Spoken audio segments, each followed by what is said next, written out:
안녕하세요. 저는 유장호라는 사람입니다. 저는 보기에는 멀쩡하지만 시각장애인입니다. 제가 갖고 있는 병은 서서히 시력을 잃어가는 그런 병을 갖고 있습니다. 하나님을 알기 전에는 제가 왜 이런 병이 나한테 걸렸지? 이렇게 생각을 하고 부모님을 원망하기도 했지만, 제가 하나님을 알게 되고 하나님께 감사함을 표현을 했습니다. 그러던 어느 날 제가 양화진이라는 곳을 갔는데, 내가 받은 이 구원이 거저받은 게 아니고 선교사님들의 희생과 헌신 때문에 내가 구원을 받았구나, 그거를 알게 됐죠. 이러한 부분들을 나만 혼자 알 게 아니고 많은 형제 자매님들한테, 많은 성도분들께 좀 알려드려야 되겠다, 그런 마음이 들었어요. 제가 이 선교사님에 대한 역사를 6년 전부터 공부를 했고, 그동안에는 많은 전국의 교회를 다니면서 강의하고 전파하는 일을 했지만, 지금은 더 많은 분들에게 알려주고 싶어서 유튜브를 또 이렇게 제작을 하게 됐습니다. 부족하지만 잘 봐주시고요. 또 많은 분들에게 좀 도움이 되는 그런 시간이 됐으면 좋겠습니다. 감사합니다.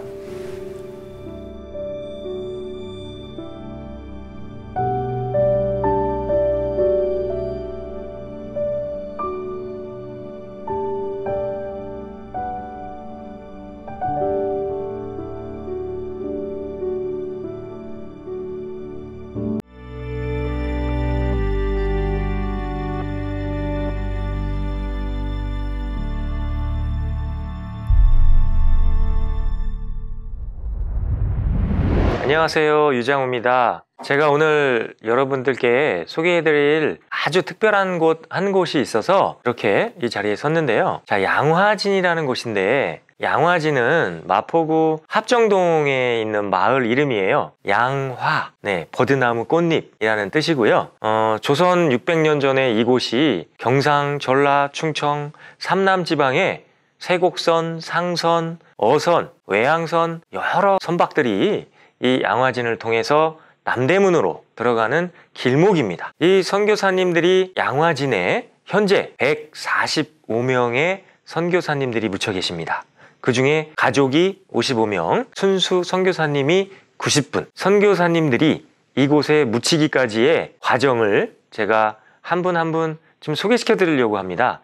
그때 당시 조선은 서양 사람들은 땅끝이라고 표현할 정도로 아주 후진국에 해당됐던 나라가 조선인데, 참 희한하게도 그 하나님의 섭리를 느낄 수 있는 그런 일들이 많이 일어난 곳이기도 합니다. 자, 과연 이 선교사님들이 듣지도 보지도 못한 이 조선 땅에 자기의 고향을 버리고 그곳에서 잘 먹고 잘 살 수 있었는데 다 포기하고 이 조선에 오신 이유가 과연 뭘까? 제가 이 양화진에 묻혀 계신 선교사님들의 이야기를 공부하면서 참 희한한 곳이 조선이고 하나님이 조선을 예비하셨구나를 느낄 수 있는 곳이 이 양화진입니다.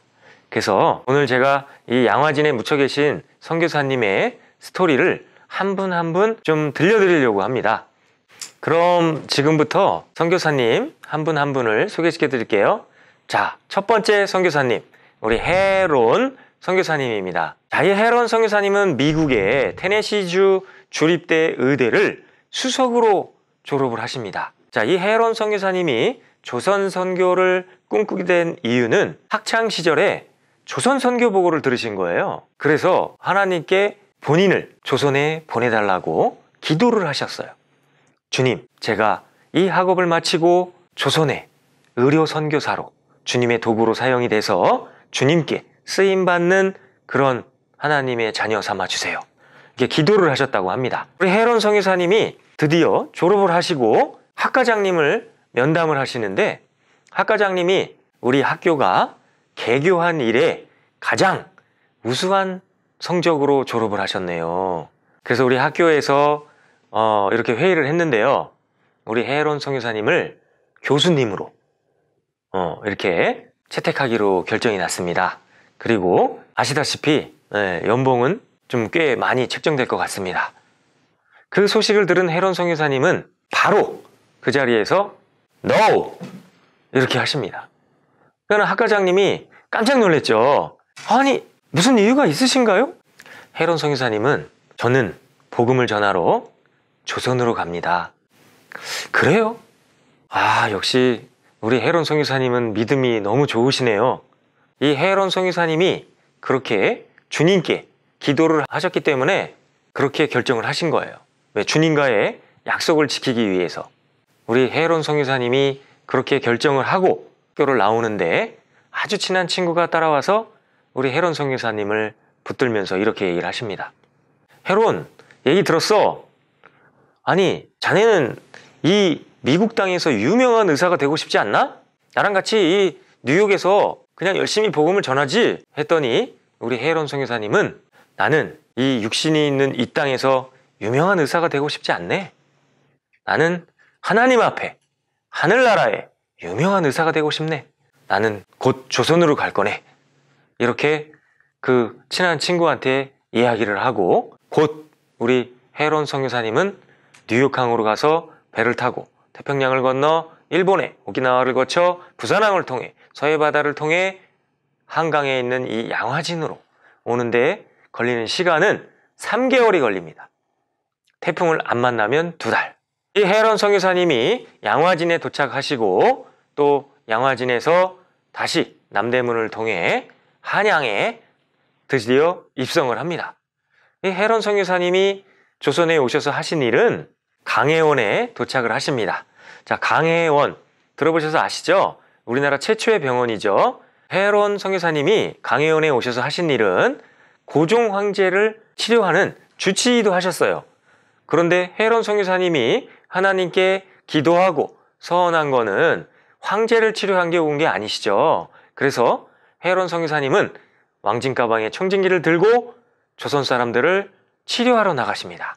자, 치료하고 전도하고 그런 일을 계속 반복하신 거죠. 그때 당시 기독교 전파가 불법이었기 때문에 그때 복음을 전하다가 잡히면 목을 잘라서 걸어놓는, 효수하는 그런 형벌을 받습니다. 우리 헤론 선교사님은 몰래 전도를 하러 다닌 거죠. 그러던 어느 날 조선 사람이 주신 음식을 드시고 이질이라는 병에 걸려요. 자, 이질이라는 병은 설사를 하다가 한 달 동안 탈진을 해서 죽는 병이 이질입니다. 헤론 선교사님이 1885년도에 조선에 오셨는데 그때 당시 나이가 28살이었어요. 그런데 조선에 온 지 5년 만에 33살에 그만 이질에 걸려서 돌아가시게 된 거죠. 자, 이 헤론 선교사님이 돌아가시자 미국 공사관에서 헤론 선교사님을 묻을 묘자리를 준비하시오 해서 조선 정부에서 부랴부랴 묘자리를 한강 둔치로 결정을 했지만 그곳은 묘자리로 적합하지 않다라는 미국 측의 이야기 때문에 다시 조선 정부에서 새로 이렇게 마련한 묘자리가 지금의 양화진이라는 곳입니다. 이 양화진에 우리 헤론 선교사님이 최초로 묻히시게 되면서 지금 현재 양화진 외국인 선교사 묘역이라는 이름으로 공식화된 거예요.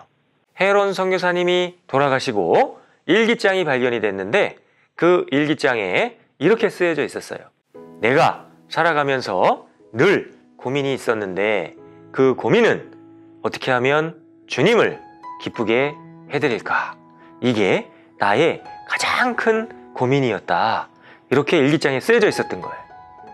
히브리서 9장 12절 말씀에 염소와 송아지의 피로 아니하고 오직 자기 피로 영원한 속죄를 이루사 단번에 성소에 들어가셨느니라 라는 말씀처럼 우리는 주님의 피로 구원을 받았기 때문에 이 헤론 선교사님처럼 우리 마음에는 성령이 잉태되어 있는 거예요.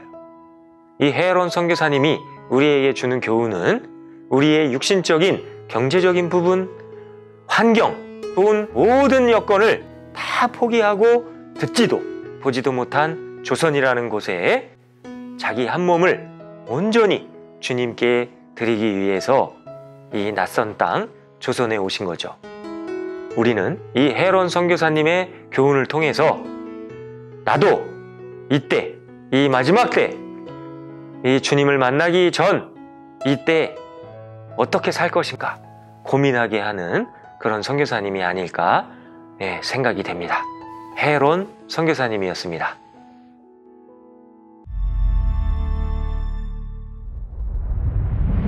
안녕하세요. 자, 이번 시간에는 우리 로제타 홀, 윌리엄 홀이라는 선교사님을 소개시켜 드리려고 하는데요. 두 분은 이제 캐나다에서 오셨고, 자, 미국의 유명한 대학 펜실베니아 의대를 아주 우수한 성적으로 졸업을 하셨습니다. 역시 그 로제타 홀 선교사님이 조선 선교 보고를 들으세요. 그리고 두 분은 약혼한 사이였어요. 그리고 이 로제타 홀 선교사님이 이 약혼자인 윌리엄 홀 선교사님께 이렇게 얘기를 하십니다. 윌리엄, 저는 복음을 전하러 조선으로 갈 거예요. 하나님이 나를 조선으로 부르고 계세요. 했더니 윌리엄 홀 선교사님이 로제타, 조선이 어딘 줄 아세요? 조선은 선교사를 잡아서 죽인다고 합니다. 나랑 같이 이 뉴욕에서 복음을 전합시다. 했더니 로제타 홀 선교사님이 윌리엄, 저는 조선의 이뤄진 영혼만 생각하면 마음이 너무 아파요. 윌리엄, 나랑 같이 조선으로 가요. 윌리엄, 나랑 결혼하고 싶어요? 그러면 조선으로 오세요. 이렇게 냉정하게 우리 로제타 홀 선교사님이 윌리엄 홀 선교사님께 이야기를 하신 거예요. 윌리엄 홀 선교사님은 학업이 1년 남았기 때문에 뉴욕항에서 작별 인사를 했습니다. 배 위에 타고 있는 우리 로제타 홀 선교사님께 부둣가에서 손을 흔들며 배웅을 합니다. 로제타, 1년만 기다려요. 나도 1년 뒤에 조선으로 가리다. 했더니 배 위에서 우리 로제타 홀 선교사님도 부둣가를 바라보며 윌리엄, 기다릴게요.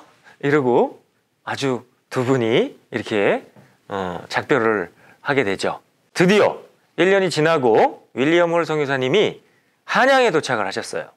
그때 우리 로제타 홀 선교사님과 윌리엄 홀 선교사님은 최초로 조선에서 서양식 결혼식을 합니다.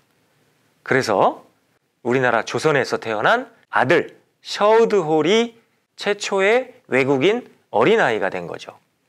이 셔우드 홀이 태어나자 선교센터에서는 평양교회로 발령을 냅니다. 자, 우리 로제타 홀, 윌리엄 홀 선교사님은 아들 셔우드를 안고 평양으로 갔는데 평양 사람들이 외국인 어린아이를 처음 본 거예요. 그래서 이 아이를 구경하려고 100m씩 줄을 섰어요. 그래서 한 분 한 분씩 평양 사투리로 아이를 보고 이렇게 얘기를 하시는 거예요. 껍소, 아이가 껍소, 깐나 새끼. 이러면서 그래서 우리 평양 사람들한테 우리 로제타 홀 선교사님이 우리 다음 주에 성경 세미나가 있는데 우리 와서 성경 한번 배워보세요. 우리 성경 공부하고 우리 하나님을 알고 우리 구원받고 우리 같이 천국 가요. 그렇게 해서 수많은 분들을 전도하고 계셨죠. 그때 1894년도에 평양에서는 청나라와 일본 간에 청일전쟁이 일어나고 말았습니다. 그래서 윌리엄 홀 선교사님이 하루에 2시간씩 주무시면서 하루에 2,000명씩 치료를 하신 거예요. 너무 몸이 피곤하고 과로 상태인데도 죽어가는 영혼을 보시고 그거를 그냥 둘 수 없기 때문에 구원 상담을 하시고 복음을 전하시고 끝까지 죽어가는 영혼을 붙들고 전도를 하셨죠. 조선에 온 지 3년 만에 우리 윌리엄 홀 선교사님은 27살에 오셨는데 30살에 그만 과로로 이질에 걸려서 돌아가십니다. 이 윌리엄 홀 선교사님이 돌아가시면서 아내인 로제타 홀 선교사님께 유언을 남겨요. 로제타, 내가 없는 조선 땅에 당신과 우리 아들 셔우드만 두고 가니 마음이 너무 아프네요. 고향으로 돌아가세요. 하지만 로제타 홀 선교사님은 그때 둘째 아이 에디스를 임신하고 있었어요. 그래서 남편의 유언대로 고향으로 돌아가지 못하고 남편께 이렇게 마지막 작별 인사를 했습니다. 윌리엄, 저는 너무 걱정하지 마세요. 셔우더와 저는 아직 이 조선 땅에서 할 일이 너무 많아요. 윌리엄, 먼저 천국에서 기다리고 계세요. 제가 곧 뒤따라 갈게요. 사랑해요. 이렇게 두 분은 작별 인사를 합니다. 로제타 홀 선교사님이 조선에서 아이를 낳다가 혹시나 어떻게 될까봐 고민이 되셨어요. 물론 셔우드는 건강하게 자라고 있었지만 산부인과가 없었던 조선에서 아이를 낳다가 세균에 감염이 되면 이 아이가 죽을 수가 있기 때문에 남편을 잃은 지 얼마 안 된 로제타 홀 선교사님은 아이를 낳으러 미국으로 잠깐 가요. 아이 에디스를 낳고 다시 조선에 와서 남편의 유언대로 고향에 남은 게 아니고 이 조선에 남아서 40년간 복음을 전하신 거예요. 다시 조선으로 돌아온 우리 로제타 홀 선교사님은 남편을 기리기 위해 평양에 기홀 병원을 세웠고 그 기홀 병원이 나중에는 고려대 의과대학이 된 거예요.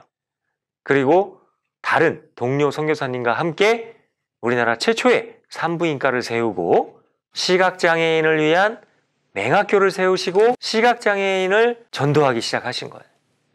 우리 로제타 홀 선교사님이 그렇게 열심히 복음을 전하고 있을 때 딸 에디스가 3살 때의 이야기예요. 에디스가 엄마를 붙들고 하루 종일 놀아달라고 응석을 부리는 거예요. 엄마, 오늘은 나랑 같이 놀아주면 안 돼요? 했더니 로제타 홀 선교사님은 에디스야, 오늘 구원 상담하는 날이야. 오늘 힘들겠지만 오늘 하루만 잘 놀고 있으렴? 했지만 에디스는 너무 아팠던 거예요. 하지만 로제타 홀 선교사님은 전도하고 구원하는 일이 먼저기 때문에 아이를 띄워놓고 전도하러 가신 거예요. 저녁에 돌아왔더니 딸 에디스가 3살 때였는데 그만 이질이 너무 심해서 죽은 거예요. 그날 우리 로제타 홀 선교사님은 무릎을 꿇고 기도를 합니다. 주님, 저를 만드신 이도 주님이고 저를 조선에 보내신 이도 주님인데 주님, 저는 아직 조선에서 할 일이 너무 많아요. 주님, 우리 남편과 우리 딸은 천국에서 만나면 됩니다. 제가 이 조선에서 복음 전하는 일을 포기하지 않도록 제 믿음을 끝까지 붙들어 주세요. 기도를 마치고 우리 로제타 홀 선교사님은 40년간 조선에서 복음을 전하시다가 돌아가셔서 양화진에 묻히신 선교사님입니다. 우리 로제타 홀 선교사님은 6권의 선교 일기를 쓰셨는데 2권은 육아일기, 4권은 선교일기였습니다. 그 선교일기의 흔적들을 보면 주님께 기도한 내용들이 많이 나와요. 조선어를 잘하게 해달라는 기도, 조선에 이뤄진 영혼들이 지금은 아무것도 모르지만 주님의 복음을 깨닫고 다시 주님 앞으로 돌아올 수 있도록 기도한 내용들이 많이 보입니다. 자, 우리는 우리만의 자기만의 십자가가 있어요. 자기만의 고난이 있고 남들에게 말 못할 자기만의 십자가가 있죠. 하지만 우리 로제타 홀 선교사님의 교훈을 통해서 우리가 느낄 수 있는 말씀은 로마서 8장 18절 말씀이 아닐까 생각이 듭니다. 지금 나에게 처해 있는 고난은 장차 나타날 영광과 좋게 비교할 수 없느니라 라는 로마서 말씀처럼 지금 나에게 처해 있는 고난이 크게 느껴질 수 있지만 우리가 받은 구원을 생각하면 이 고난은 아무것도 아니구나 라는 교훈을 주는 선교사님이 로제타 홀, 윌리엄 홀 선교사님이 아닐까 생각이 듭니다. 감사합니다.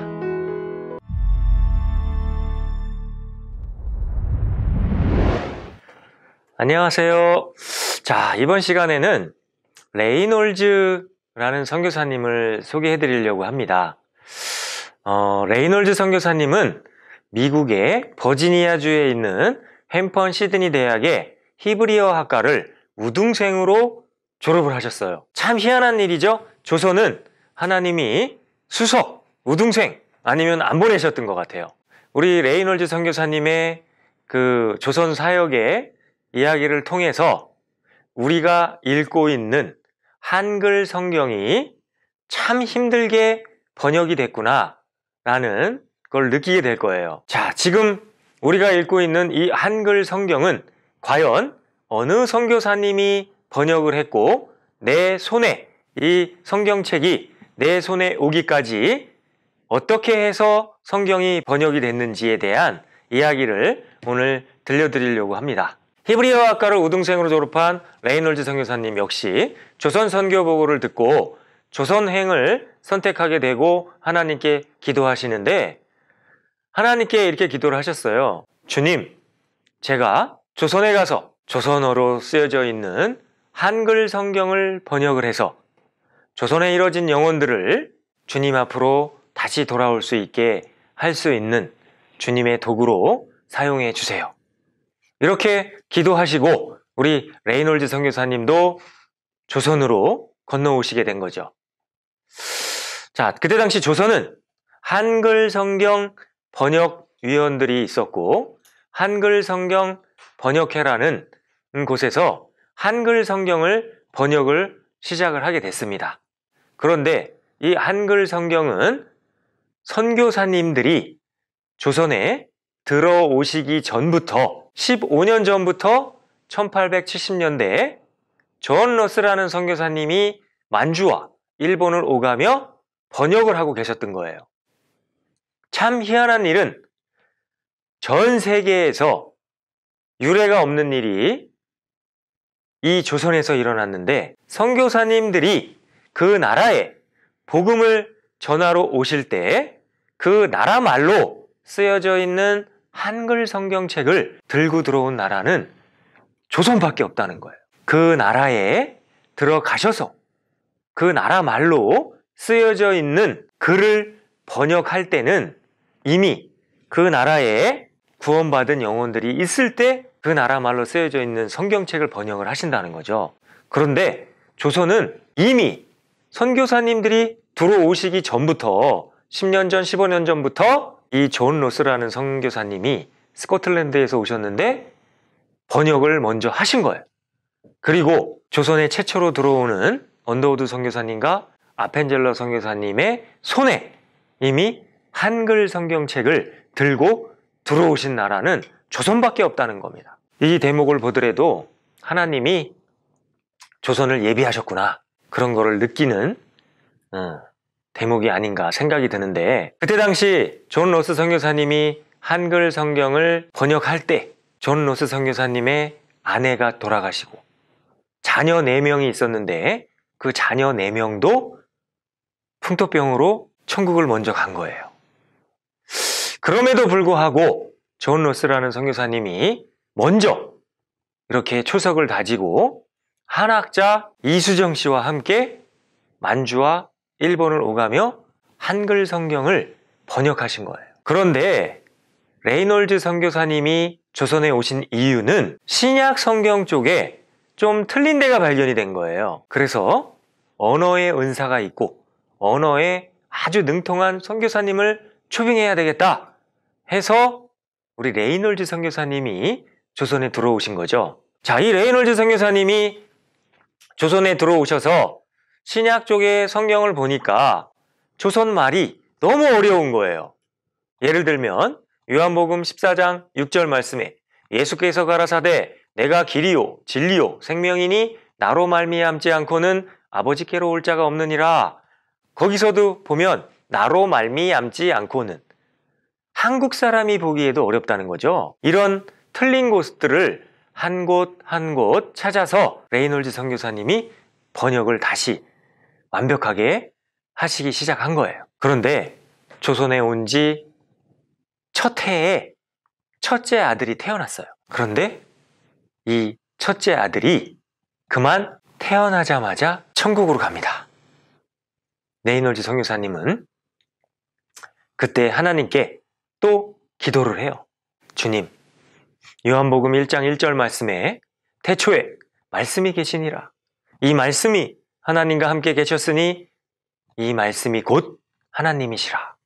라는 말씀처럼 주님, 제가 이 조선에 온 이유는 이 조선에 이루어진 영혼들이 제가 번역한 이 조선어 성경책을 들고 말씀을 듣고 깨닫고 복음을 전하러 다닐 수 있게 주님께 쓰임받기 위해서 온 겁니다. 주님, 제가 이 한글 성경 번역하는 일을 포기하지 않고 끝까지 할 수 있도록 제 믿음을 붙들어 주세요. 이렇게 주님께 기도하고 첫째 아들을 먼저 이 조선 땅에서 하늘에 보냈지만 아랑곳하지 않고 어떻게 하면 주님을 기쁘게 해드릴까 고민하면서 성경 번역을 끝까지 합니다. 드디어 1911년도에 한글 성경 전서 66권이 완벽하게 번역이 됐고 토시 하나 틀리지 않고 현재 우리가 읽고 있는 이 한글 성경책이 완벽하게 번역이 된 거죠. 그렇게 성경책이 번역되는데 걸린 시간은 42년이 걸린 겁니다. 자, 한글을 세종대왕이 만들었죠. 하지만 이 서민들에게, 평민들에게 한글을 보급하신 일을 하신 분들이 선교사님들이라는 겁니다.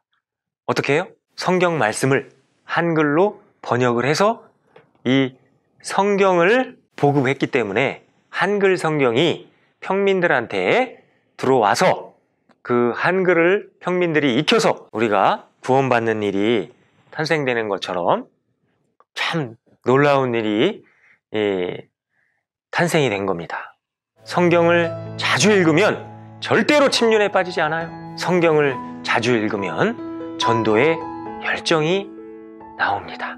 우리 선교사님의 공로를 생각해서라도 우리는 앞으로 이 귀한 하나님의 말씀, 성경 말씀을 자주 읽어야 되겠다 교훈을 주는 선교사님이었습니다. 감사합니다.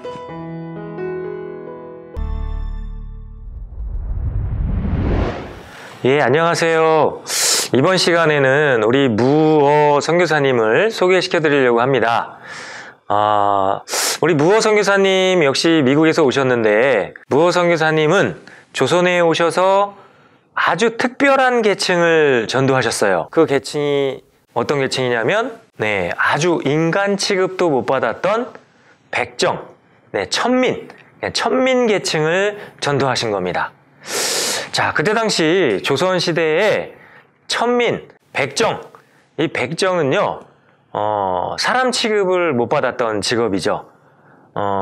소 잡고 돼지 잡고 이렇게 가축을 취급하던 그런 직업이다 보니 역시 그 백정 자체도 동물 취급을 받았던 시대가 조선시대였죠. 그때 우리 무어 선교사님은 우리 백정 전도의 개척자가 되신 거예요. 이 백정을 맘먹고 전도를 하신 게 아니고 계기가 있었습니다. 계기가. 그 계기는 남산 밑에 곤당골이라는 마을이 있었는데 이 곤당골은 산 밑에 있었고 그곳에는 백정들이 모여 사는 마을이었어요. 그런데 이 백정들은 병에 걸려서 죽어도 그냥 누가 하나 죽었구나, 그냥 동물이 하나 죽어나가는 것처럼 그렇게 아주 인간 취급을 못 받던 사람들이 이제 백정이라는 거죠. 마을 사람 중에 박성춘이라는 사람이 살고 있었는데 그 박성춘은 아주 어린 아들, 한 7살쯤 돼 보이는 어린아이 봉출이라는 아들이 한 명 있었고 이 봉출이가 아빠랑 같이 이렇게 백정 일을 하고 있었죠. 그런데 아빠가 그만 장티푸스에 걸린 거예요. 장티푸스라는 병은 이제 물을 잘못 먹으면 세균이 이제 감염이 돼서 역시 이제 죽는 병이 장티푸스죠. 그래서 조선시대 때 최고 유행했던 병이 이질, 장티푸스, 콜레라 이런 병들이 이제 유행을 했고 그 병이 걸리면 보통 3만 명 정도가 되는 인구가 감염이 돼서 한 마을 같은 경우 막 쑥대밭이 돼서 이렇게 그 마을이 없어지는 그런 장티푸스도 이제 그 중에 하나인데, 이 봉추리가 장티푸스에 걸린 아빠 박성춘을 살리기 위해서 선교사님을 찾아간 거예요. 무호 선교사님을. 왜 그러냐면 그때 당시 선교사님들이 몰래 복음을 전하기 위해서 기독교 전파가 불법이었기 때문에 조선 사람들을 이렇게 병에 걸린 사람들을 고쳐준다는 소문을 들은 거예요. 그래서 봉추리가 이 무호 선교사님을 찾아간 거예요. 그래서 울고불고 난리가 난 거예요. 봉추리가 그냥 선교사님 그 바지를 붙들고, 선교사님 우리 아빠 좀 구해주세요. 우리 아빠가 장티푸스에 걸려서 다 돌아가시게 생겼어요. 그런데 마을 사람들은 우리 아빠가 돌아가셔도 상관이 없대요. 선교사님, 그런데 저는 우리 아빠가 너무 소중해요. 제발 우리 아빠 좀 구해주세요. 이렇게 아주 그냥 서글프게 봉추리가 우리 무호 선교사님을 붙들고 우니까 무호 선교사님이, 그래 봉추라, 너무 걱정하지 말아라. 집에 가서 기다리고 있거라. 이렇게 아이를 진정시키고 아이를 돌려보냈어요. 그 다음날 우리 무호 선교사님은 강혜원의 2대 원장 혜론 선교사님이 돌아가시고 3대 원장으로 부임한 에비슨 선교사님을 모시고 남산 밑에 곤단골로 갑니다. 그때 에비슨 선교사님 역시 강혜원의 원장은 고종 황제의 주치의였죠. 그래서 마을 사람들이 눈이 휘둥그레진 거예요. 저분은 왕을 치료하는 어이 허준 같은 그런 분이야. 그런데 저분이 우리 백정을 치료하러 이 마을에 오신 거야. 마을 사람들이 막 이쪽 저쪽에서 수근수근 되기 시작을 한 거죠. 그래서 우리 무호 선교사님과 에비슨 선교사님이 그 백정 박성춘이 사는 집에 가신 거예요. 드디어 이 에비슨 선교사님이 그 박성춘의 손을 잡고 치료를 하시는데, 이 백정 박성춘이 깜짝 놀란 거예요. 왜 그러냐면 이분이 고종 황제를 오전에 치료하고 지금 자기를 치료하러 오신 거를 이제 눈앞에서 봤잖아요. 오전에 고종 황제를 이 만진 손으로 이 백정의 손을 딱 만진 거야. 그러니까 이 백정 박성춘이 깜짝 놀라갖고 장티푸스균이 다 도망갔어요.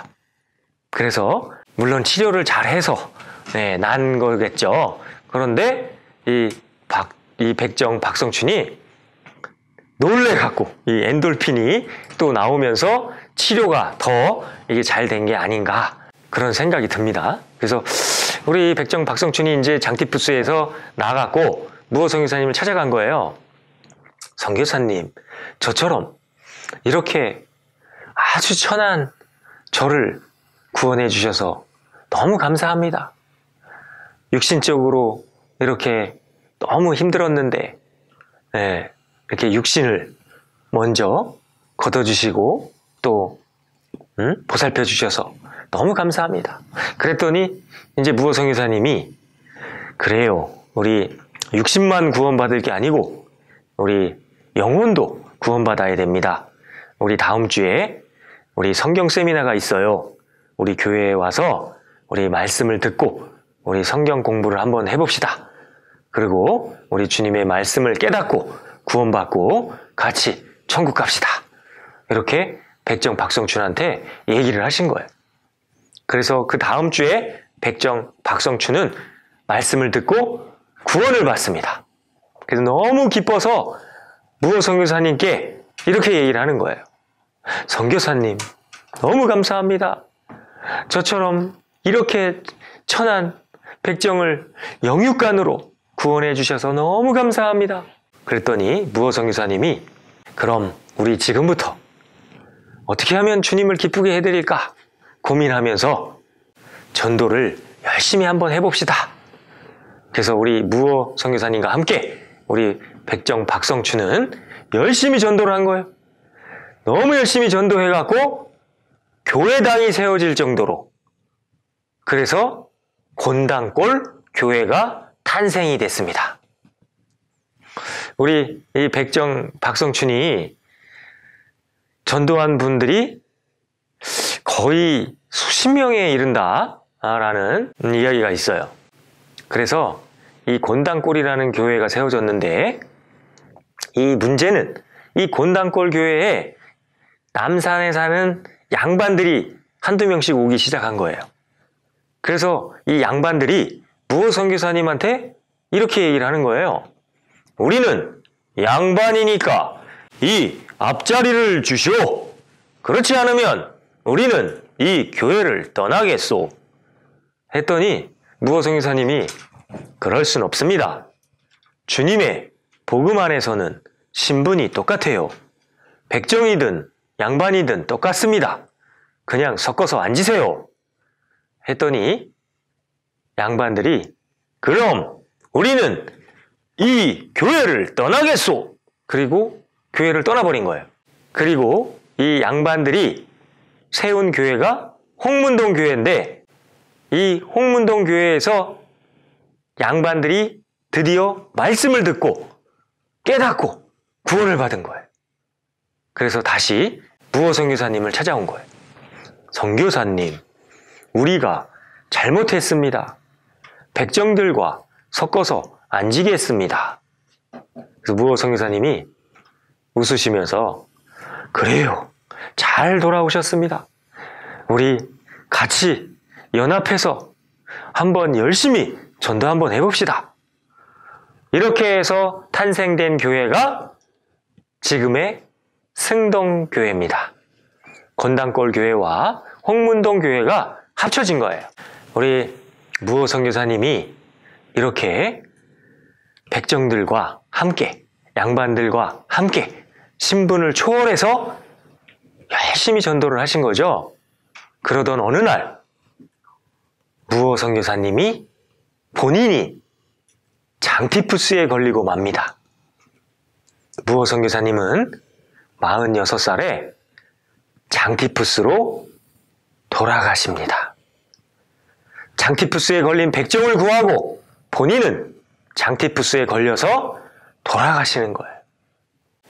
우리 무호 선교사님이 돌아가시면서 유언을 남기세요. 주님 앞에 이루어진 영혼들은 모두 다 똑같습니다.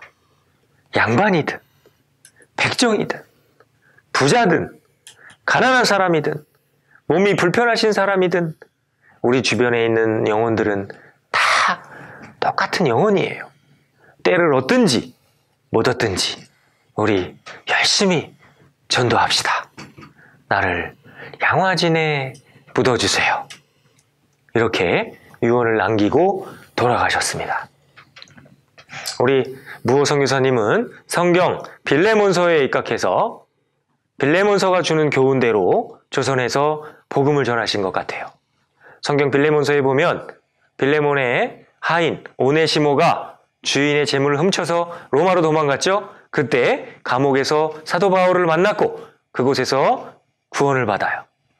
그래서 사도 바울이 쓴 서신서가 빌레몬서인데, 주님 앞에 이루어진 영혼은 신분의 차이가 없이 모두 다 주님 앞에 똑같은 영혼이다 라는 말씀처럼 이 무호 선교사님 역시 성경 빌레몬서에 입각해서 복음을 전하지 않았나, 이렇게 생각이 되는 부분이 있습니다. 우리 무호 선교사님이 우리에게 주신 그 교훈처럼 우리도 지금부터 우리 주변에 있는 모든 이루어진 영혼들을 가리지 말고 때를 얻든지 못 얻든지 열심히 전도해야 되겠다 교훈을 주는 선교사님이 아닐까 생각하게 하는 선교사님입니다. 네, 무호 선교사님이었습니다. 감사합니다.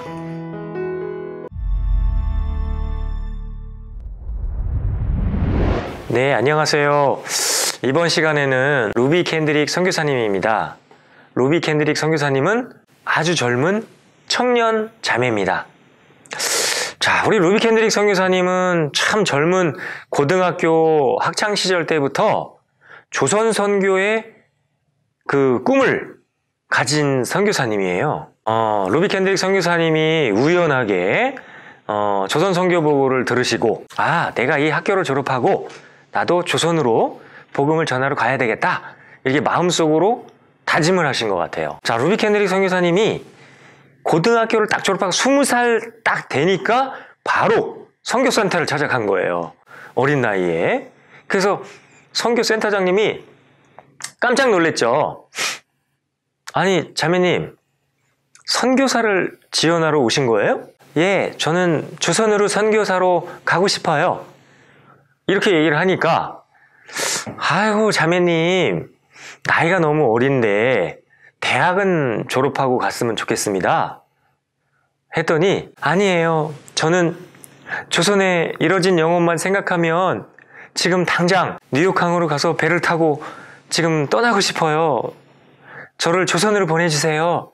아이고, 자매님, 안 돼요. 이 선교사는 부모님의 허락도 있어야 되고 또 대학은 나와야 돼요. 조선은 선교사를 잡아서 죽이고 또 풍토병이 너무 심해서 함부로 이렇게 어린 나이에 가기에는 좀 쉽지 않아요. 우리 다시 한번 우리 기도 좀 합시다.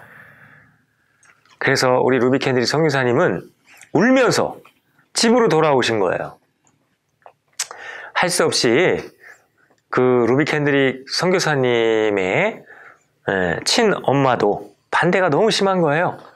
그래서 루비 켄드릭 선교사님은 다시 하나님께 기도를 하시고 대학을 졸업하고 그러면 갈 수 있게 해달라고 이렇게 주님께 기도를 하시고 우리 루비 켄드릭 선교사님이 하루하루를 진짜 너무 길게 느껴지신 거예요. 하루를 천년같이 라는 말씀처럼 그렇게 시간이 안 갔다고 하던데, 그래서 우리 루비 켄드릭 선교사님이 드디어 4년 뒤에 졸업을 합니다.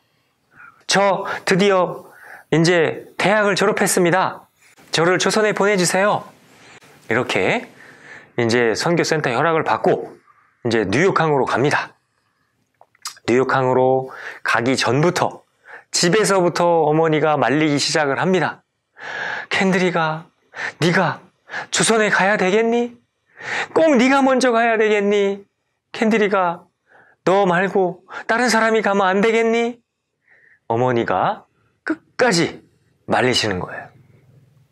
그렇게 말리시는 어머니를 뒤로 하고 뉴욕항으로 울면서 우리 루비 켄드릭 선교사님은 그렇게 배에 오르려고 티켓팅을 하려고 하는 순간 어머님이 따라와서 손을 딱 잡으시는 거예요. 켄드리가 가지 마라. 엄마, 너 없이는 못 살 것 같다. 켄드리가 가지 마라. 끝까지 그렇게 말리시던 어머니를 루비 켄드릭 선교사님은 어머니에게 마지막 작별 인사를 합니다. 어머니, 제가 조선에 가서 편지 자주 할게요. 어머니, 이거는 제가 가고 싶어서 가는 게 아니에요. 하나님이 저를 조선으로 부르고 계세요, 어머니. 어머니, 너무 걱정하지 마세요. 어머니, 사랑해요. 그리고 우리 루비 켄드릭 선교사님은 배에 오르고 그 태평양을 건너기 시작을 하는데, 이 태평양 한가운데서 우리 루비 켄드릭 선교사님은 본인의 생일을 맞이해요. 우리 루비 켄드릭 선교사님은 태평양 한가운데서 새벽에 주님께 새벽 기도를 합니다. 주님, 제가 조선에 가서 이 복음 전하는 일을 포기하지 않도록 도와주시고 황무지 같은 그 조선 땅에 가서 제가 조선에 이루어진 영혼들을 주님 앞으로 인도하는 일을 게으르지 않게 해주세요. 주님, 저는 지금 제 뜻대로 가는 게 아니고 주님의 뜻대로 이렇게 조선으로 향하고 있습니다. 주님, 제 믿음을 붙들어 주세요. 새벽 기도를 한 거예요. 새벽마다 기도를 해요. 새벽마다. 드디어 양화진에 2달 만에 도착을 합니다. 뉴욕의 맨하탄 항에서 배를 타고 태평양을 건너 조선의 양화진 항까지 오는데 걸리는 시간은 2달이라고 했죠. 양화진 항에 도착한 순간 루비 캔드릭 선교사님은 양화진 언덕으로 두 눈이 향합니다. 그곳에는 복음을 전하다가 잡혀서 목이 잘려서 효수된 선교사님들의 목이 걸려 있었죠. 너네들 복음을 전하러 왔어? 복음을 전하다가 잡히면 저렇게 목이 잘릴 줄 알아! 암시를 하는 거죠. 하지만 선교사님은 죽으면 죽으리라! 이런 에스더의 마음으로 조선에 이뤄진 영혼들을 건지기 위해 한 발 한 발 내딛기 시작을 했습니다. 자, 그곳에서 우리 루비 캔드릭 선교사님은 남대문을 통해 도착을 합니다. 선교센터로 도착한 루비 캔드릭 선교사님은 선교센터장님과 교제를 하고 개성교회로 발령이 납니다. 자, 개성교회로 바로 우리 루비 캔드릭 선교사님은 가겠다. 선교센터장님은 아유 자매님 하루 쉬었다 가세요 했지만 루비 캔드릭 선교사님은 지금 당장 가겠다고 바로 우리 캔드릭 선교사님은 개성으로 떠났습니다. 그때 당시에 루비 캔드릭 선교사님은 저는 영어를 가르치러 왔어요 이렇게 위장을 해서 이제 개성에 가서 이제 영어를 가르치는 일을 시작을 한 겁니다. 그렇게 영어를 가르치고 영어 성경 세미나를 통해서 구원받는 영혼들이 한두 분씩 탄생하기 시작을 했어요.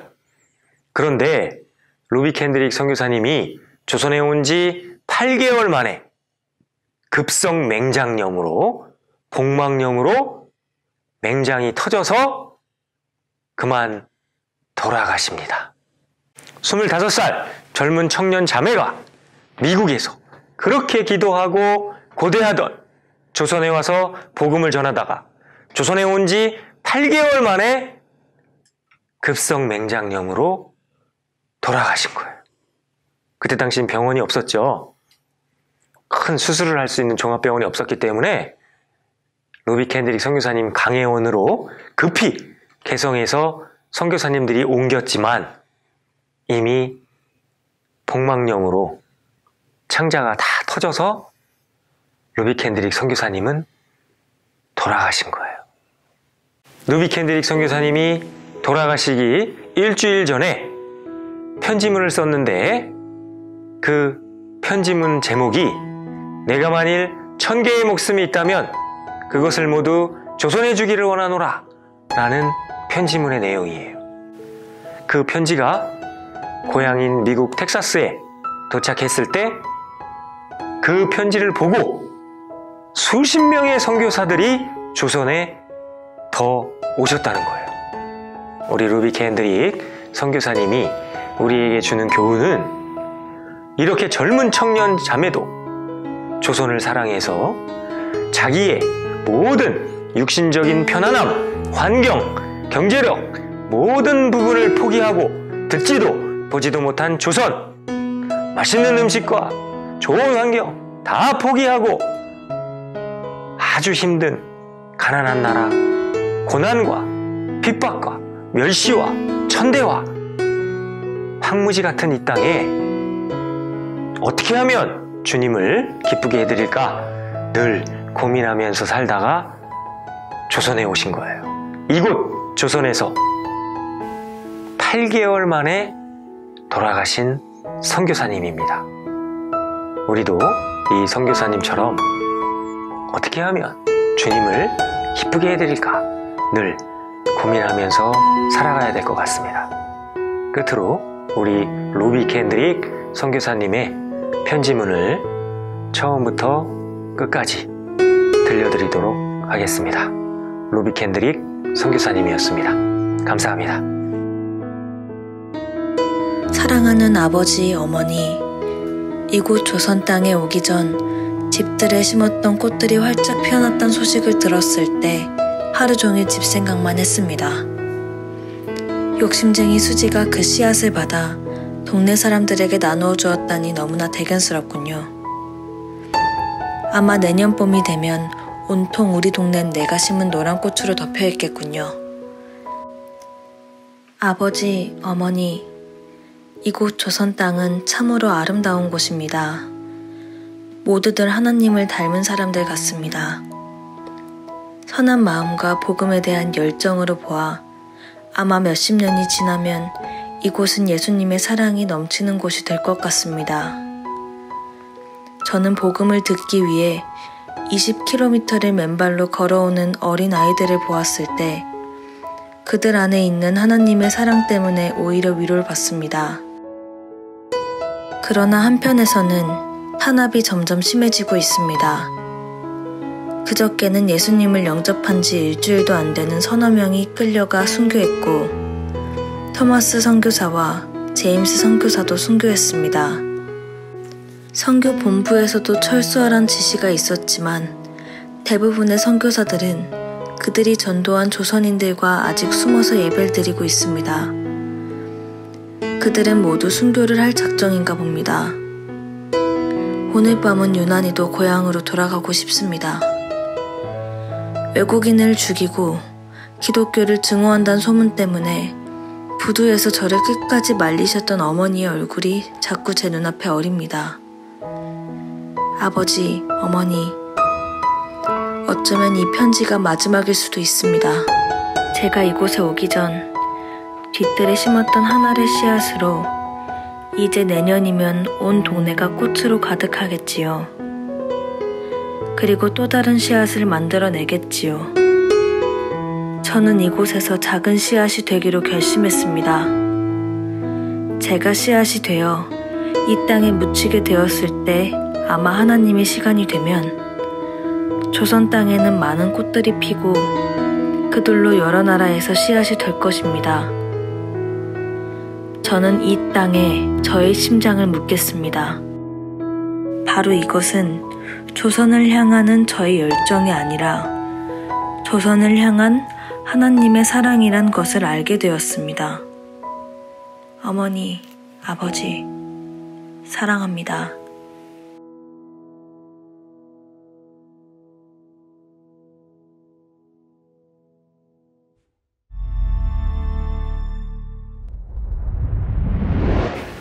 예, 안녕하세요. 이번 시간에는 아펜젤러 선교사님을 소개해 드리려고 합니다. 자, 우리 아펜젤러 선교사님은 감리교 쪽에서 미국에서 오신 선교사님이신데 1885년 4월 5일 인천 제물포항을 통해서 우리 언더우드 선교사님과 함께 들어오신 문헌상의 최초의 선교사님으로 이렇게 기록이 돼 있으신데, 자, 우리 아펜젤러 선교사님이 조선에 오셔서 하신 일은 한글 성경 번역위원회 위원장을 하신 거예요. 그리고 우리나라 최초의 학교인 배제학당을 세우신 분이시죠. 그때 당시 조선은 서당에 다녔죠. 그래서 양반들 위주의 교육이 됐었는데 이 평민들, 일반 서민 백성들도 교육을 받을 수 있는 기틀을 다진 선교사님이 아펜젤러 선교사님이라는 거죠. 그래서 이 배제학당은 정동에 위치하고 있는데 우리 고종 황제께서 현판을 직접 써서 걸어주십니다. 배제학당, 인재를 배양하는 학교라는 뜻이죠. 자, 우리 이 아펜젤러 선교사님 역시 기독교 전파가 불법이었기 때문에 저는 영어를 가르치러 왔습니다. 이렇게 교육 선교사로 위장을 해서 들어오셨죠. 그래서 배제학당에서 하신 일은 영어를 가르치는 일을 시작을 하신 거죠. 자, 이 배제학당에서 영어를 가르치는데 그때 당시에 영어를 어떻게 가르쳤냐? 대화도 안 되는데, 그죠? 그래서 사물을 놓고 가르쳤다는 거예요, 이렇게. 그래서 예를 들어서 사과를 들고 애플, 연필을 들고 펜슬, 피아노를 가르치며 피아노, 이런 식으로 이렇게 영어를 가르쳤다는 거예요. 그래서 지금 초등학교 때부터 고3까지 대학에 입학할 때까지 우리가 배우는 영어 단어의 숫자는 3만 단어라고 합니다. 그런데 그때 당시에는 1년에 3만 단어를 다 가르친 거예요. 그리고 그때 당시 대한제국이 되면서 영어를 얼만큼 잘하느냐에 따라서 서민에서 신분이 상승이 돼서 고위 공무원이 될 수 있는 수단이 영어를 얼만큼 잘하느냐가 결정적인 요인을 했다는 거죠. 그래서 그 배제학당에 많은 인재들이 가서 영어를 배우기 시작합니다. 그래서 영어를 배워서 그때 당시에는 뉴욕 대사, 육일준 이런 분들, 그리고 영국 대사 이런 분들이 탄생이 되기 시작하는 거예요. 결국에 나중에 이 배제학당 출신은 이승만 대통령, 주시경, 윤치호 이런 분들이 다 배제학당 출신이라는 거예요. 그래서 이런 분들이 나중에는 또 독립운동도 하시죠. 자, 한글 성경 번역위원회 위원장이었던 아펜젤러 선교사님은 이 배제학당에서 영어 성경 세미나를 통해서 통역도 육성을 하신 겁니다. 통역도. 그래서 이 통역을 통해서 빠르게 또 전도를 하신 거죠. 이 배제학당 지하 1층에는 산문출판사라는 게 있었는데 그 산문출판사가 우리나라 최초로 한글 성경책을 찍어낸 곳이기도 합니다. 그 산문출판사는 지금도 배제학당 지하 1층에 그때 그 모습은 아니었지만 그대로 있습니다. 자, 이 아펜젤러 선교사님이 배제학당에서 몰래 영어 성경 세미나를 통해서 구원받은 영혼들이 탄생하기 시작합니다. 그래서 통역도 육성하고 또 우리나라 최초의 교회인 베델교회당, 지금은 정동제일감리교회죠. 그 베델교회당이 우리나라 최초의 감리교 쪽에 최초의 교회당이 탄생이 되는 거예요. 현재 위치는 정동에 정동극장 맞은편에 있죠. 맨 처음에는 가로 2.6, 세로 5.2에 한 10대 명 들어가는 작은 교회당이었는데 그곳에서 우리나라 최초의 구역 모임이 열린 곳이기도 하죠. 자, 그곳에서 남녀 평등이 아닌 남녀 7세 부동석이었던 시절이죠. 조선은.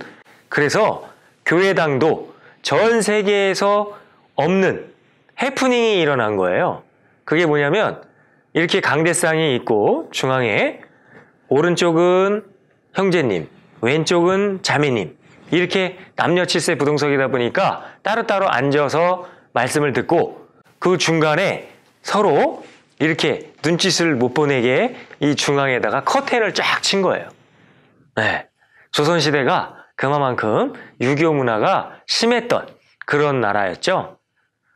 어쨌든 그렇게 교회 식구들이 구원받은 영혼들이 한 분 한 분씩 늘어나기 시작을 했고 그곳에서 복음이 활발히 전해지기 시작을 했습니다. 자, 그러던 어느 날 우리 아펜젤러 선교사님은 한글 성경 번역위원회 위원장이다 보니 회의를 자주 다녔어요. 회의를.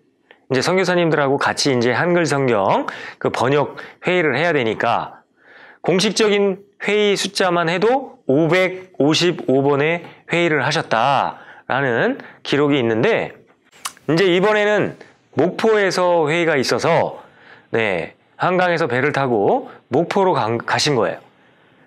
자, 목포 앞바다에서 일본 상선과 우리 아펜젤러 선교사님이 탄 배가 그만 충돌을 합니다. 많은 분들이 바닷물에 빠졌고 또 아펜젤러 선교사님이 가판 위에 있어서 이렇게 구명보트로 빨리 옮겨 탈 수 있었는데 본인이 같이 간 형제님 한 분이 배 안에서 있었던 거예요.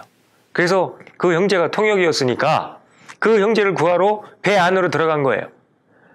형제님, 배가 뒤집힙니다. 빨리 배를 탈출하셔야 돼요. 하고 소리를 지르고 그 형제를 구하러 배 안으로 들어갔다가 배가 그만 침몰해버린 거예요.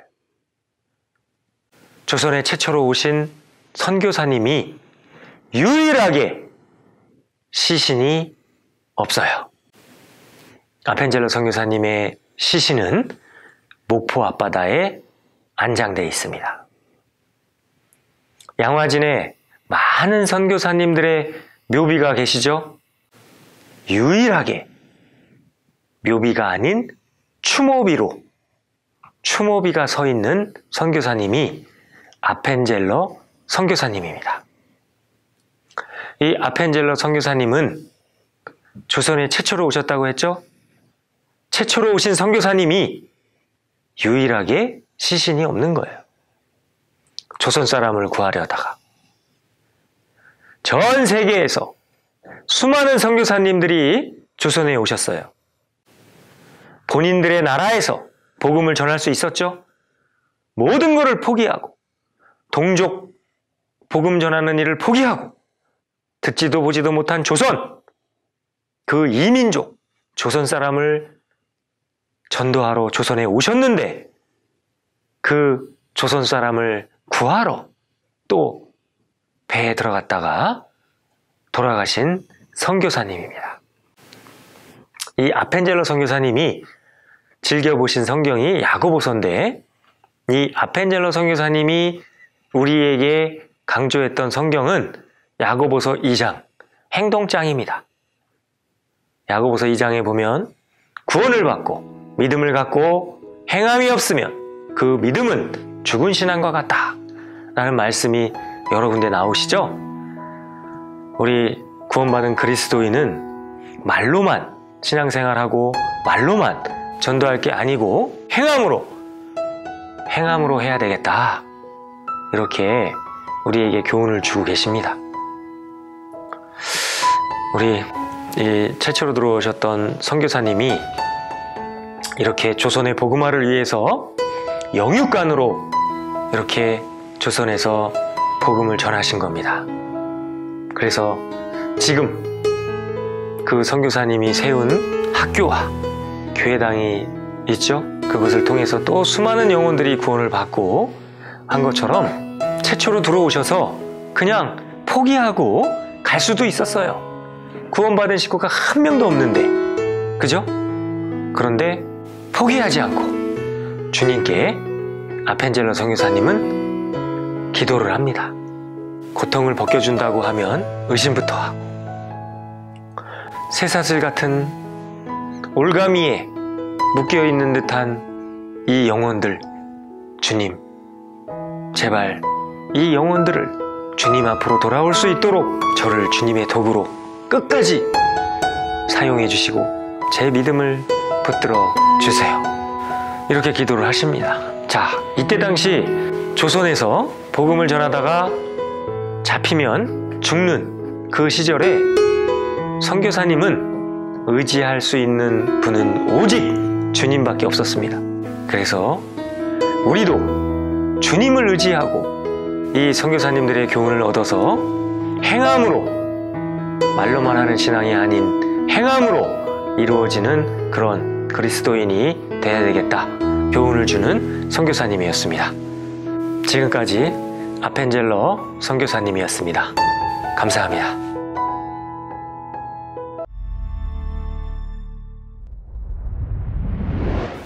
예, 안녕하세요. 이번 시간에는 우리 스크랜턴 선교사님에 대해서 말씀해 드리려고 합니다. 자, 우리 문헌상으로 봤을 때 스크랜턴 선교사님은 조선에 오신 선교사님 중에 연세가 가장 많으신 선교사님으로 기록이 되어 있는데요. 그때 당시 130년 전 1886년 그때 스크랜턴 선교사님 연세가 53세. 자, 그때 당시 53세는 지금으로 봐서 인구가 그 고령화되는 시기로 봤을 때 한 70대 정도 되시지 않았을까 그렇게 추정을 해보는 거죠. 그런데 그렇게 연로한 선교사님이 조선에 오신 이유는 여성을 전도하기 위해서 오신 거예요. 자, 여성 전도의 개척자라고 보시면 돼요.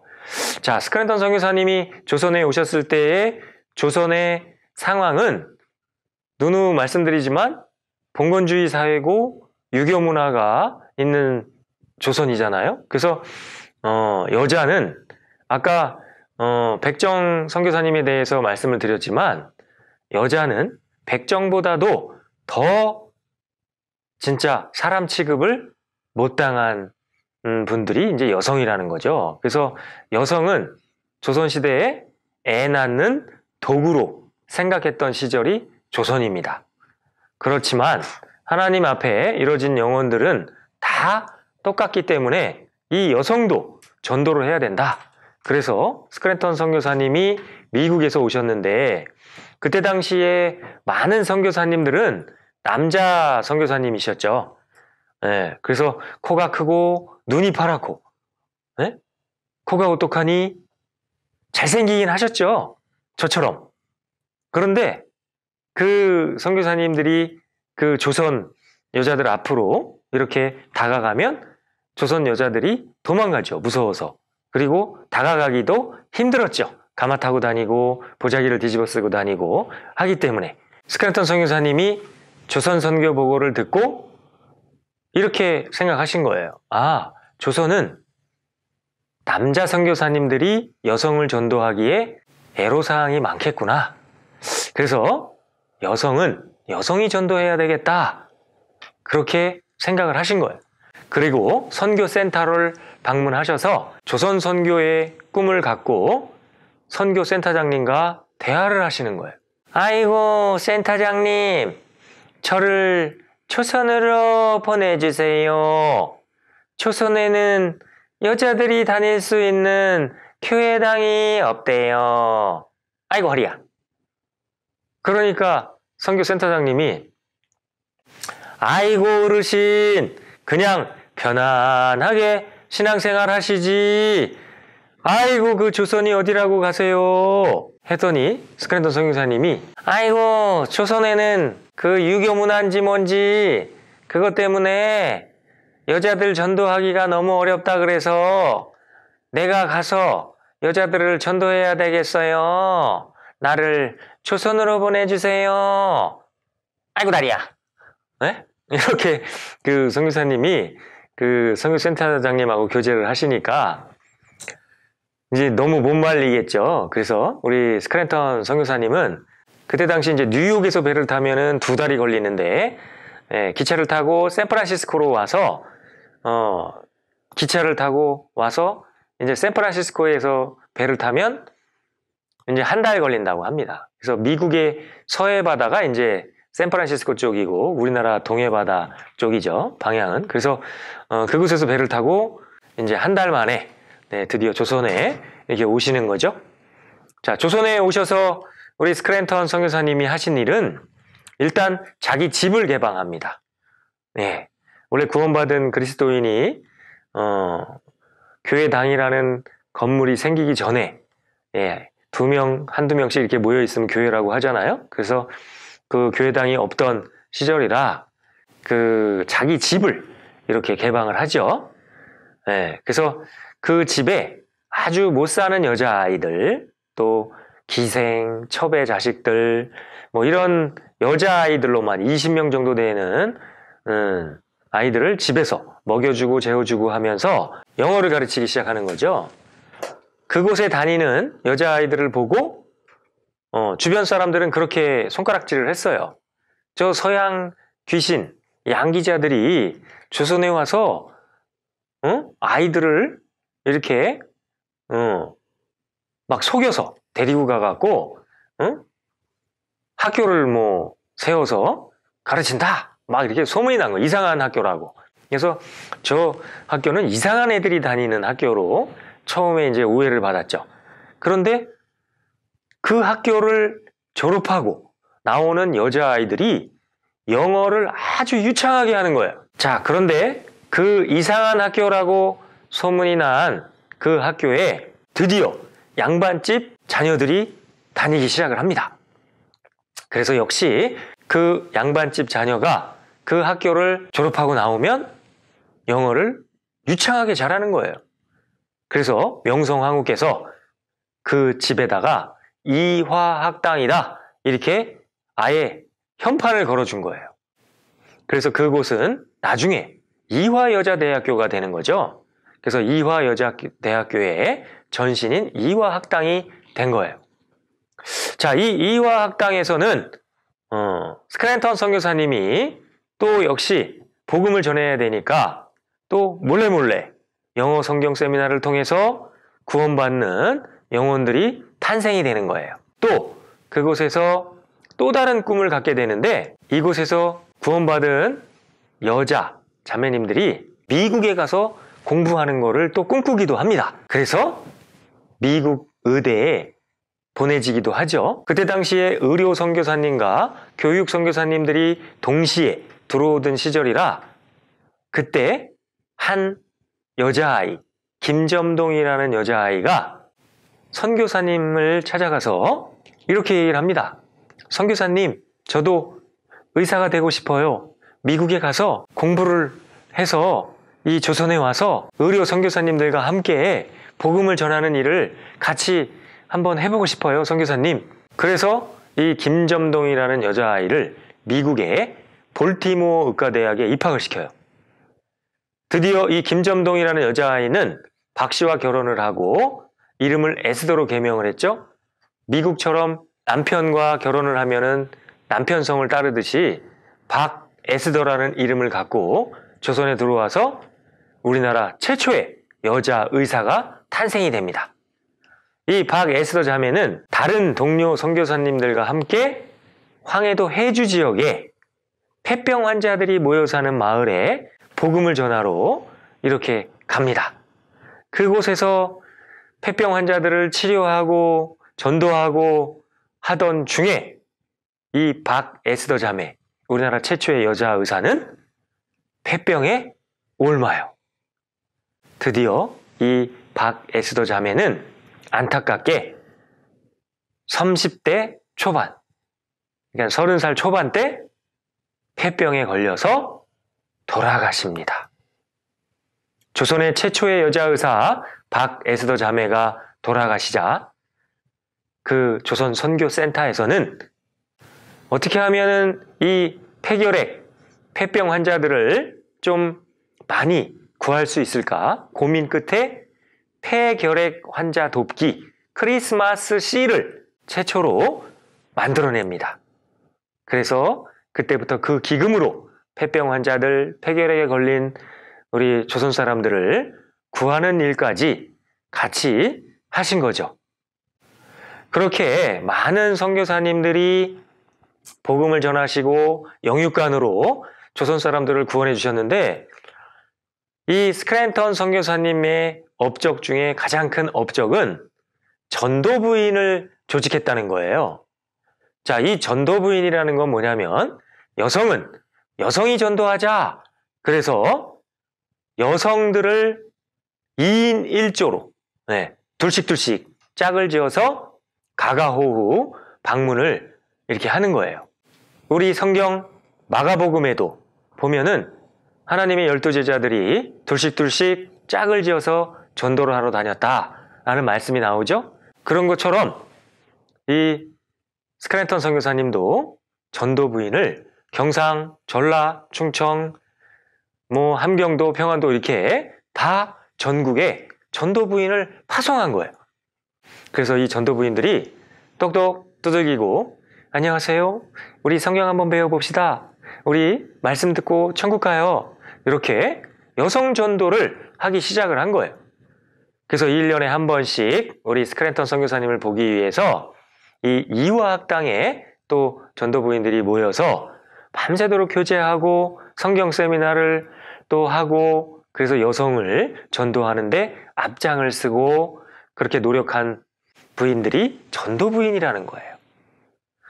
그래서 이 전도부인들이 어느 날 경상, 전라, 충청 3남지방의 전도부인들이 모인 거예요. 거기서 전도부인들이 교제를 합니다. 전라도 전도부인이 충청도 전도부인께 이렇게 얘기해. 아따 자매님 전도 많이 해버렸어? 그러니까 충청도 자매님이 2명밖에 못했슈 하니까 경상도 자매님이 찌기네 살아있네 이러면서 아주 구수한 사투리를 서로 나누면서 전도부인들끼리 이렇게 그 전도한 내용을 또 교제하는 그런 시간들이 또 있었다는 거죠. 그렇게 시간이 어느덧 지나고 우리 스크랜턴 선교사님은 너무 이제 연로한 연세에 조선에 오셨잖아요. 그래서 이 선교사님이 모든 조선의 풍토병을 다 겪어보신 거예요. 그런데 낫지 않는 병이 이제 설사병이 이제 잘 안 나셨어. 그게 왜 그러냐면은 이제 물과 음식이 다 틀리잖아요. 그래서 이 스크랜턴 선교사님이 이 설사병을 치료하러 미국으로 가세요. 그래서 미국에서 이 설사병을 치료하고 그곳에서 이제 말렸어요. 아이고 어르신 이제 연세가 너무 많으신데 이제 조선으로 안 가셔도 될 것 같아요. 그냥 이제 노후에는 편안하게 이제 이 미국 땅에서 지내시는 게 좋을 것 같아요. 이제 하실 만큼 하셨어요. 했지만 우리 스크랜턴 선교사님은 아직도 나는 조선에서 할 일이 너무 많아요. 조선에 아직 구원받지 못한 영혼들이 너무 많아요. 저는 조선으로 또 갈 거예요. 이러고 또 다시 배를 타고 조선으로 오신 거예요. 이 스크랜턴 선교사님이 조선에서 26년 넘게 사역을 하시다가 그때 당시 76세에 돌아가신 거예요. 지금으로 따지면 환경적으로 따지면 90세가 넘는 연세 정도 되지 않을까 또 추정이 되는데요. 지금도 76세면 적은 연세는 아니시잖아요. 그런데 그때 당시 76세에 안타깝게 풍토병으로 돌아가십니다. 우리 스크랜턴 선교사님이 유언을 남기시고 돌아가시는데 조선에 이 여성들을 전도해야 되는데 우리 게으르지 말고 열심을 품고 주를 섬기라 라는 말씀처럼 우리 열심히 여성들을 전도합시다. 나를 양화진에 묻어주세요. 이러고 양화진에 묻히신 거예요. 우리 스크랜턴 선교사님이 우리에게 주는 교훈은 저렇게 연세가 많으신 은빛장년의 어르신이 그 넓고 넓은 태평양을 건너서 목숨을 걸고 조선에 오셨는데 그것도 2번이나 우리 같은 젊은 청년, 어머니, 또 아버지, 은장의 어르신들, 할아버지, 할머니 열심히 전도해야 되겠다. 그런 교훈을 주는 선교사님입니다. 스크랜턴 선교사님이었습니다. 감사합니다.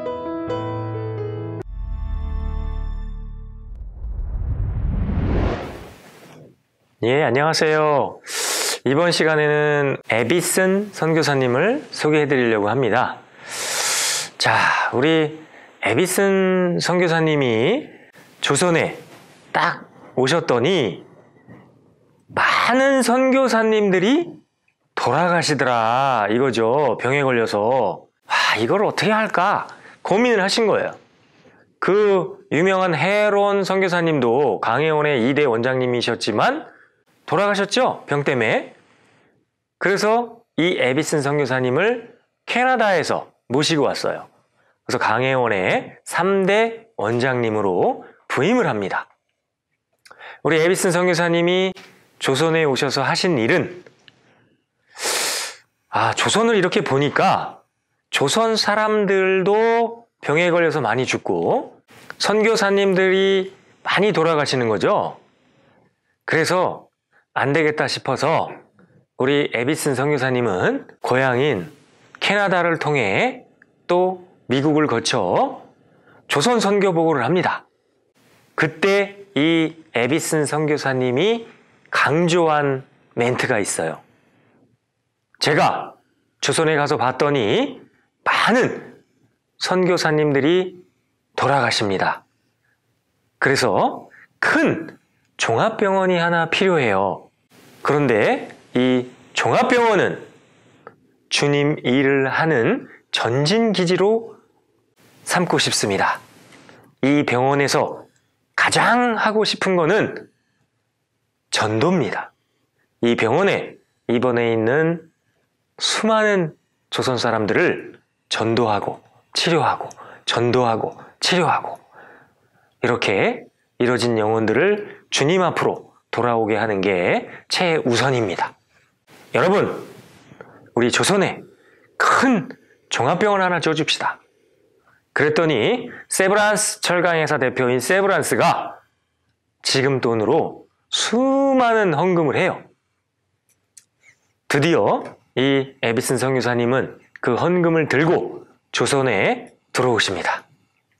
조선에 들어온 선교사님은 문헌상에 기록되어 있는 종합병원은 세브란스 종합병원인데 남대문 밖 복숭아골 이렇게 기록이 되어 있어요.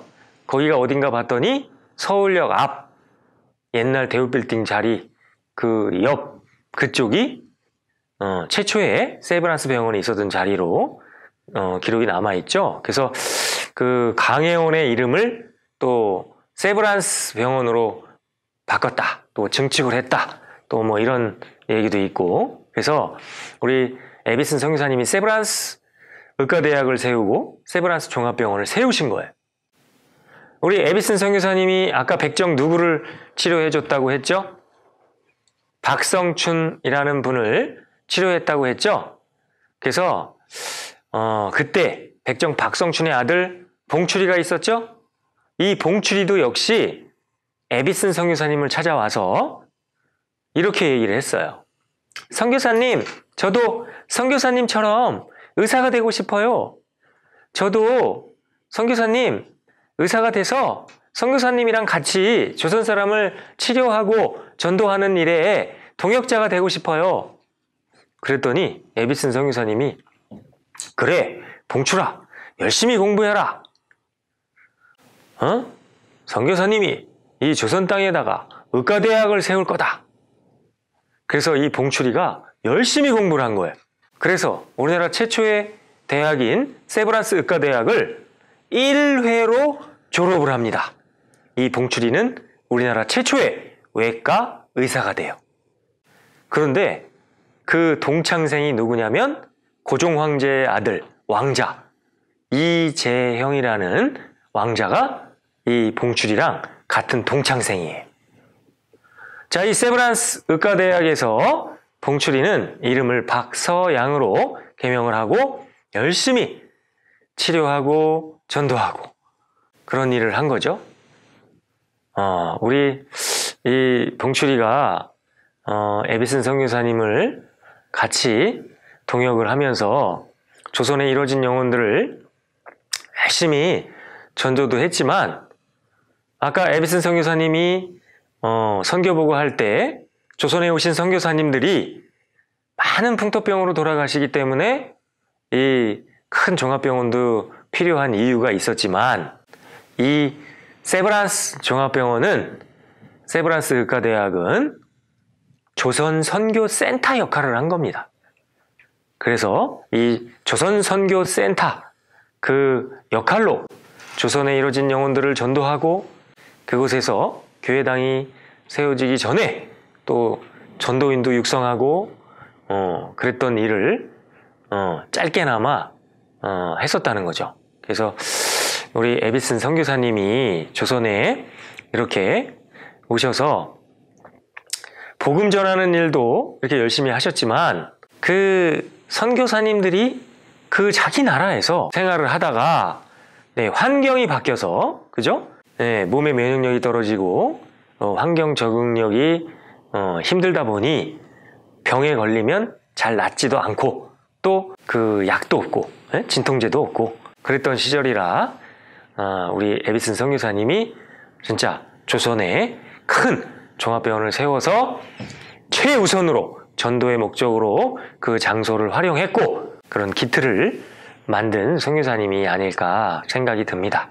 네, 우리 그 에비슨 선교사님의 교훈을 생각해 보면 우리가 받은 일들이 너무 많아. 그러니까 우리 선교사님들께 받은 것들이 너무 많아요. 그 선교사님들이 이 타지 조선에 와서 교회당도 세워주시고 종합병원도 세워주시고 학교도 세워주시고 구원받을 수 있는 인프라를 깔아주신 거죠. 그래서 우리도 그때부터 지금까지, 지금부터 앞으로 쭉 주님 만날 때까지 우리가 반드시 해야 될 거는 해외 선교, 물질 헌금이 아닐까 생각이 듭니다. 우리가 내는 이 헌금으로 전 세계에 복음이 전해지는 거예요. 선교사님들이 지금으로부터 100년 전, 130년 전에 좋은 환경 다 버리시고 듣지도 보지도 못한 조선이라는 나라에 오셔서 희생과 헌신을 하셨잖아요. 물질로. 그거를 우리가 지금 보답을 해야 되는 그런 시기가 아닐까 생각이 듭니다. 그래서 우리 에비슨 선교사님이 우리에게 강조하신 거는 물질 헌금입니다. 물질 헌금. 그래서 아직 복음이 들어가지 못한 나라 아직도 많죠. 전 세계 땅끝까지 복음을 전해라 라는 말씀처럼 우리는 이 마지막 때가 다가오는 이 시점에 우리는 그렇게 물질 헌금을 통해서 그 나라에 선교센터를 지어주고 그곳에서 하나님의 복음의 역사가 일어날 수 있도록 우리가 아낌없이 헌금을 해야 되겠다. 교훈을 주는 선교사님이라 생각이 듭니다. 에비슨 선교사님이었습니다.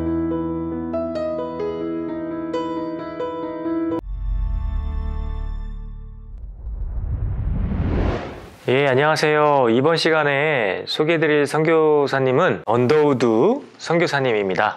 언더우드 선교사님은 문헌상에 최초로 조선에 들어오신 장로교 쪽의 선교사님입니다. 언더우드 선교사님은 1885년 4월 5일 인천 제물포항을 통해서 아펜젤러 선교사님과 함께 들어오신 선교사님이신데, 언더우드 선교사님이 조선에 들어오셔서 딱 보니 구원받은 사람이 한 명도 없는 거예요.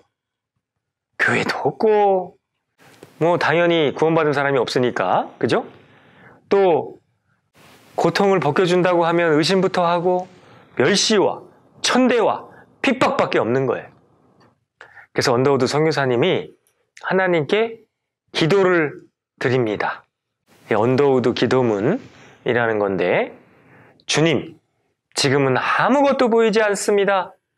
메마르고 가난한 이 땅, 나무 한 그루 옮겨와 심을 만한 곳이 아닙니다. 주님, 황무지 같은 이 땅에 저를 보내셨습니다. 고통을 벗겨준다고 하면 의심부터 하고, 하지만 머지않아 이 조선 영혼들이 우리와 한 영혼인 줄을 깨닫고 눈물로 기뻐할 날이 있으리라 믿습니다. 주님, 그때까지 제 믿음을 끝까지 붙들어 주세요. 이렇게 언더우드 기도문을 진짜 가슴에 품고 다니면서, 글로 쓰셔서 가슴에 품고 다니면서 조선 사람들을 전도를 하신 거죠. 자, 원래 이 언더우드 선교사님은 조선으로 오려고 하신 게 아니고 인도로 가려고 하셨어요. 인도로. 그래서 조선으로 오게 된 게 꿈에 예수님이 나타나셔서, 언더우드야, 너는 왜 조선을 생각지 않느냐, 이렇게 주님의 음성을 듣고 꿈에서 깨서 세계 지도를 펼쳐놓고 보니 조선이라는 나라가 중국 대륙 동쪽 끝, 아주 작은 조그만한 코딱지만한 나라라는 거예요. 그래서 그 주님이 조선을 예비하셨나? 그래서 그 언더우드 선교사님이 배를 타고 드디어 태평양을 건너 인천 제물포항으로 들어오셨어요. 참 신기한 게 1885년 4월 5일 인천 제물포항에 딱 도착하니까 부활절이에요. 이 하나님의 섭리구나 깨닫고 우리 언더우드 선교사님이 그렇게 해서 조선에 오신 거예요. 자, 그렇게 답답한 마음을 갖고 조선에 오셨는데, 그래서 조선을 한번 둘러봐야 되겠다. 그래서 우리 언더우드 선교사님은 부산, 광주, 대전, 청주, 한양, 개성, 평양, 신의주, 만주까지 쫙 둘러보시고, 내가 이곳에다 주님을 기쁘게 해드리기 위해서 교회당을 세워야 되겠다. 계획을 하시는 겁니다. 그러려면 동료 선교사가 필요하겠죠? 그래서 다시 미국으로 가서 조선 선교 보고를 합니다. 그래서 수많은 동역자, 형제자매들 앞에서 조선 선교 보고를 하시는 거예요. 내가 조선에 갔더니 이뤄진 영혼들이 너무 많아요. 하지만 추수할 일꾼이 없습니다. 나랑 같이 조선으로 갈 사람! 했더니 수많은 청년 동역자 형제자매님들이 언더우드! 내가 갈게! 우리 같이 조선에 가서 복음을 전합시다! 그래서 수많은 선교사님들을 모시고 조선에 오신 거예요. 이 언더우드 선교사님이 조선에 오셔서 하신 일은 일단 영어를 먼저 가르쳐줘야 되잖아요. 그래서 학교를 세웁니다. 연희학당, 연희동에.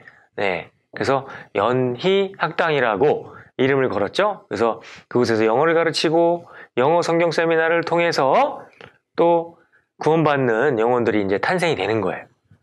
자, 그때 당시 조선에 한글 성경책이 있었다 그랬죠.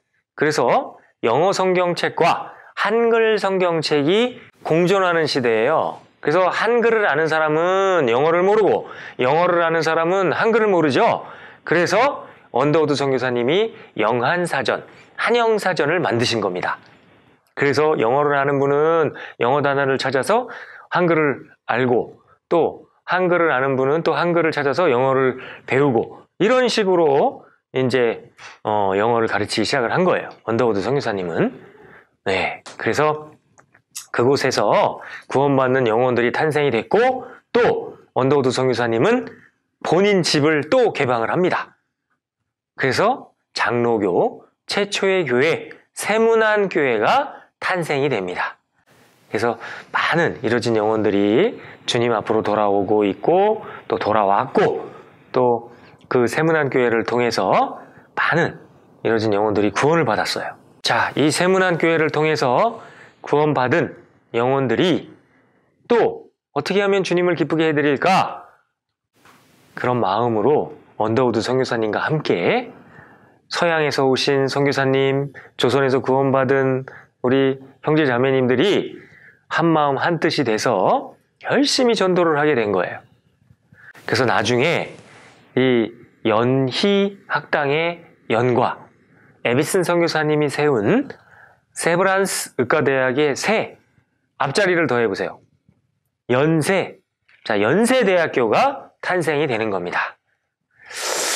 자, 우리나라 최초의 기독교 대학이기도 하죠. 그래서 우리 언더우드 선교사님은 조선에 오셨을 때 아무도 구원받는 식구가 없었지만 이렇게 조선에서 수많은 동료 선교사님들과 함께 열심히 복음을 전하신 거죠. 얼마나 열심히 전했냐면요. 신혼여행을 다니면서 전도를 하신 거예요. 그래갖고, 이곳에 교회당을 세우면 되겠다. 이곳에 교회당을 세우면 되겠다. 이런 식으로. 네. 그래서 우리 언더우드 선교사님은 현재 4대가 양화진에 묻혀 계십니다. 1대, 2대, 3대, 4대가 다 양화진에 묻혀 계시고 또 조선을 너무 사랑해서 이름을 원두우로 개명을 하신 거예요. 언더우드, 원두. 좀 비슷하죠? 그래서 2대, 3대, 4대도 다 조선의 이름이 있어요. 한국식 이름이 있어요. 그러니까 원씨가 되신 거예요.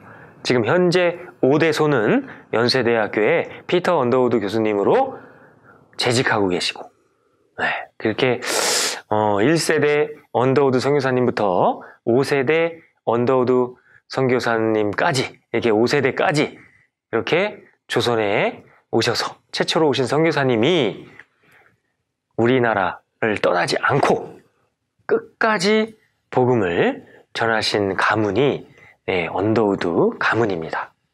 자, 언더우드 선교사님이 우리에게 강조하시는 게 있어요.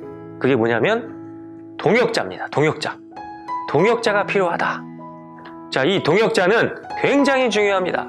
성경에 보면 많은 성경 인물 중에 사도 바울 같은 경우에도 그 주변에 디모데부터 시작해서 얼마나 많은 동역자가 있었어요. 네? 성경에 나와 있는 것처럼 우리 언더우드 선교사님은 동역자를 강조하신 거예요. 지금 우리 주변에 필요한 거는 동역자입니다. 우리가 같이 힘 합쳐서 똘똘 뭉쳐서 복음 전하는 일을, 영혼 건지는 일을 함께 해야지 혼자 하기는 힘들어요. 그렇게 우리에게 동역자를 강조하신 선교사님은 언더우드 선교사님인데, 선교사님이 조선에 오셨을 때 주님께 기도했던 그 기도문을 끝으로 들려드리면서 언더우드 선교사님을 소개를 마치도록 하겠습니다. 감사합니다.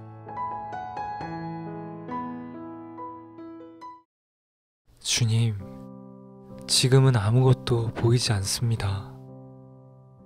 메마르고 가난한 이곳 조선 땅, 나무 한 그루 시원하게 자라지 못하고 있는 땅에 저희들을 옮겨와 심으셨습니다. 그 넓고 넓은 태평양을 어떻게 건너왔는지 그 사실 자체가 기적입니다.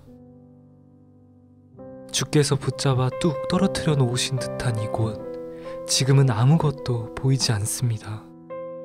보이는 것은 그저 고집스럽게 얼룩진 어둠뿐, 어둠과 가난과 인습에 묶여있는 조선 사람뿐입니다. 그들은 왜 묶여있는지도, 그것이 고통이라는 것도 모르고 있습니다. 고통을 고통인 줄 모르는 자에게 고통을 벗겨주겠다고 하면 의심부터 하고 화부터 냅니다. 조선 남자들의 속셈이 보이질 않습니다. 이 나라 조정의 내심도 보이지 않습니다. 가마를 타고 다니는 여자들을 영영 볼 기회가 없으면 어찌하나 합니다. 조선의 마음이 전혀 보이지 않습니다. 그리고 저희가 해야 할 일이 보이지 않습니다. 그러나 주님, 순종하겠습니다. 겸손하게 순종할 때 주께서 일을 시작하시고 그 하시는 일을 우리들의 영적인 눈이 볼 수 있는 날이 있을 줄 믿습니다. 믿음은 바라는 것들의 실상이요 보지 못하는 것들의 증거니 라고 하신 말씀을 따라 조선의 믿음의 앞날을 볼 수 있게 될 것을 믿습니다. 지금은 우리가 항무지 위에 맨손으로 서 있는 것 같사오나, 지금은 우리가 서양 귀신 양귀자라고 손가락질 받고 있사오나, 저희들이 우리 영혼과 하나인 것을 깨닫고 하늘나라의 한 백성, 한 자녀임을 알고 눈물로 기뻐할 날이 있음을 믿습니다. 지금은 예배드릴 예배당도 없고 학교도 없고 그저 경계와 의심과 멸시와 천대함이 가득한 곳이지만, 이곳이 머지않아 은총의 땅이 되리라는 것을 믿습니다. 주여, 오직 제 믿음을 붙잡아 주소서.